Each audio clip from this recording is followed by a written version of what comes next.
So, Sheila, you could introduce yourself to the audience. Certainly, thank you. So my name is Sheila Duffy and I'm the Chief Executive of the health charity Ash Scotland. We work with the NHS, with Stop Smoking Services. We work with youth groups and we work with people in the health community who are interested in helping people quit smoking, which really the majority of smokers would prefer to do and prefer to be non-smokers. Great. And starting the interview, everyone know that smoking is injurious for their health, and all of the smokers do know what it does to their lungs. So, but for those who don't know, could you explain how smoking exactly affects the lungs and health? Mm-hmm. So I think people do know that smoking harms your health, but they often don't know just how much it does. So there is no safe level of smoking. If you're only smoking one cigarette a day or one cigarette a week, it's still a huge risk to your health because those toxins can build up in your system. Now, we know that it increases your risk of many diseases, of heart disease, of lung cancer and various cancers, of dementia and so forth. But that's kind of in the future. I think people that are involved in sport often find that they're aware it affects their breathing. And it makes your blood stickier and therefore it puts you at risk of all kinds of conditions. So it is really a very poor thing for your health and a very good thing if you're able to quit it. Yeah. And what if a smoker tried to, quit smoking and has failed? Could he keep trying to quit? Absolutely. It often takes quite a number of attempts to quit and stay quit. The research suggests sort of anything, from 1 up to 11 plus, but don't be discouraged because every time you make a quit attempt, you learn something about what works for you and what doesn't work for you. And it's a very individual thing because people smoke for different reasons. So for some people, it's something that keeps their hands busy. For some people, it's the deep breath and the pause that it gives them. Or for some people, it's about just the social side or the image side of it. And the people that sell tobacco have really capitalized on that. Yeah. So I think it's about what works for you. And in Scotland, the message is quit your way. So figure out what is doing for you and what you can put in its place that will work better for you and for your life. Yeah. And should smokers use the patches or some other quitting stuff? Well, again, I think there's no one answer to that. So there are some people for whom the nicotine can be really addictive and they feel the scratching and the cravings, very soon after getting up in the morning. And for those people, it might be worth considering just for a short period of time whether nicotine can get you over that.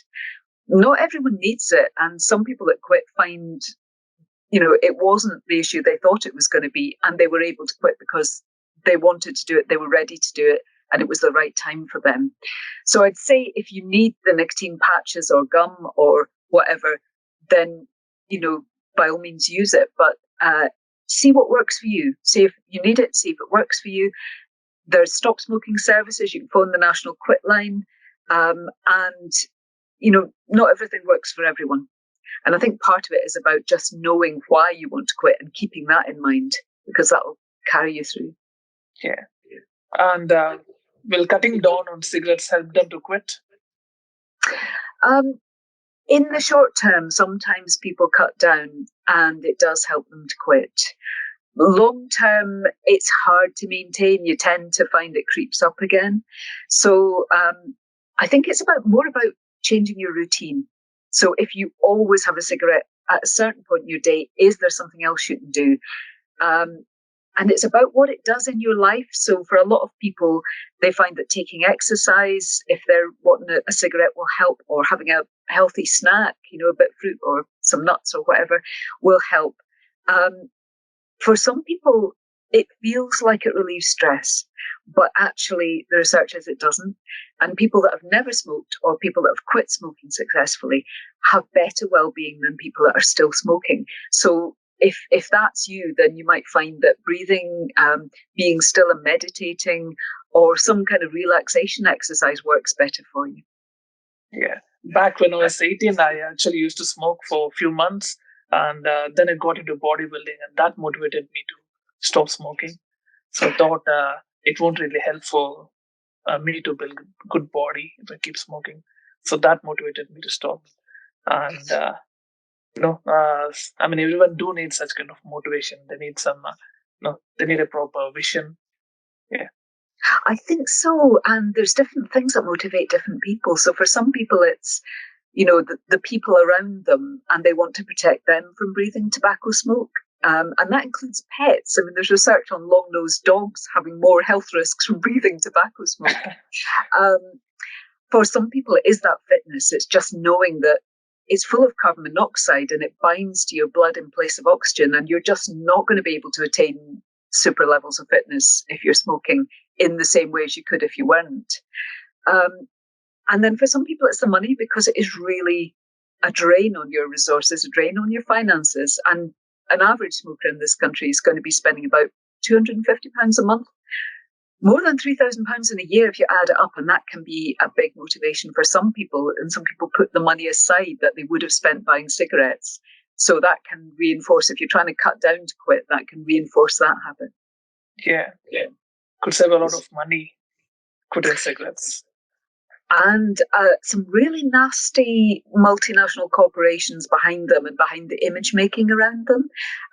For example, we know tobacco companies have paid social influencers to promote their products, to promote cigarettes, and not to use the hashtags that would show that they were being paid to advertise them. So these companies also are exploiting workers in countries that grow tobacco, and the retailers who are selling it are getting very little profit from it. But the profit's going to these corporate multinationals. They're making wheens of money out of people's health and out of people's, social mixing. And I think we just, as a society, we need to move away from this. There's no real benefits to it. Yeah, and what about electronic cigarettes? Are they equally harmful? They have less toxins. And so if you can move off smoked cigarettes and onto e-cigarettes completely, that would cut down the amount of poisons that you're taking in. And in the short term, and I think the research is just a couple of years really, then it's going to be less harmful.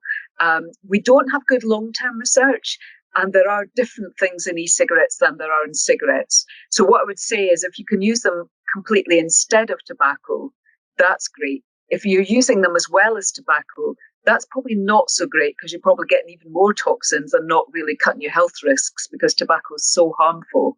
And if you can get off cigarettes and onto e-cigarettes, there's no reason at all why you shouldn't then aim to get off e-cigarettes as well. Yeah. And how will a person feel when they quit smoking, and what are the health benefits? Yeah, well, usually people say in the first couple of days, they can feel some unexpected nasty effects, because their lungs start working again. They start coughing up the gunk. But it does immediately start to reduce your risks. It starts to increase the oxygen in your blood. It starts to decrease your risks of having heart problems later. People often get their sense of taste and smell back, so they enjoy their food more. You can certainly see the financial savings when you quit tobacco. You can see that pretty quickly. So I think, and some of the risks take longer to work through, but it is just the best thing you can do for your health, because tobacco is unlike anything else. When used exactly as the manufacturers intend, it will reliably rob its consumers, half its consumers, of 10, 15 years life expectancy and kill them earlier than they should and cut their life short. So these are longer term effects. And of course, young folk like the students at Napier are thinking about the immediate things. So immediately, your breath should be better, your sense of smell and taste should improve. You should have more money that you can spend on other things. So, and also in time, your well-being will be much better without tobacco, because it puts you on a cycle of kind of withdrawal and feeling anxious, and then smoking, and that relieves it for a while, and then you get into that again. And it does interfere with people's sleep as well. So if you're trying to get a better sleep pattern, it's a good thing to quit. Yeah. And can you give some tips to our students to help them quit smoking? Yeah, we at Ash Scotland did some work with young people, and we put a website together, and it's called BeFree.Scot. And that has some of the tips and motivations that we found that young people worked with us on around quitting smoking and being fitter, being happier, and being better off.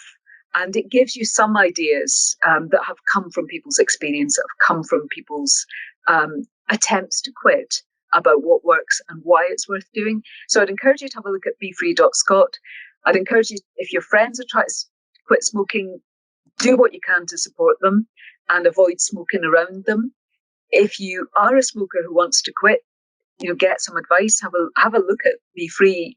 Have a look at the National Quit Your Way Scotland service, and don't be put off if it doesn't work for you the first time. Try again, because it can take a number of attempts to get it right. Well, it did take Edison hundreds of attempts to invent the light bulb, but he did it. And it's really well worth doing. It's well worth doing for your well-being, for your physical health, for your finances, and for the people around you, and for your future health. And if just too many benefits to list, really. A lot of my friends do smoke as well, and they keep trying to quit, and they do fail again and again, and then at last they lose hope, to quit smoking. And I mean, for the New Year resolution, one of my flatmate, he do smoke as well. So for the New Year resolution, he told, I'm gonna quit smoking, and after 10 days, he started it again. So yeah. Well, I've got some very close family who are smokers, and one has been quit for about 12 months, and they did it without using anything. But they'd made about 8 or 9 attempts before, and it only lasted a short time. So I would say find your own motivation, because the thing that really works to keep people quit is knowing that you want to do it and you're going to go for it. So we've got people talking about in January, the money you can save, New Year's resolutions. We've got in March, we've got No Smoking Day coming up. Find your motivation and find your reasons for quitting, and keep those in your mind, because it's like changing any habit. They say it takes about 28 days to change a habit, but go for it. And if you don't succeed, what have you learned, and how can you next time do something different that might work better for you? But don't give up. Maybe the best thing is they could write all the reasons why they decided to quit smoking on a paper or stick it somewhere else where they could see it everywhere, right? So that keeps motivating them every day. Yeah, absolutely. You could put it on your fridge. You could. Some people actually keep old cigarette butts in a jar and sniff them when they want to smoke, and they find that puts them off. Some people put the money they save from buying cigarettes in a jar and see how it builds up. And some people just remind themselves why they're doing it. And I don't know if any of the students at Napier are thinking of starting a family or have young children either of their own or in their close family, but that can often be a powerful motivator.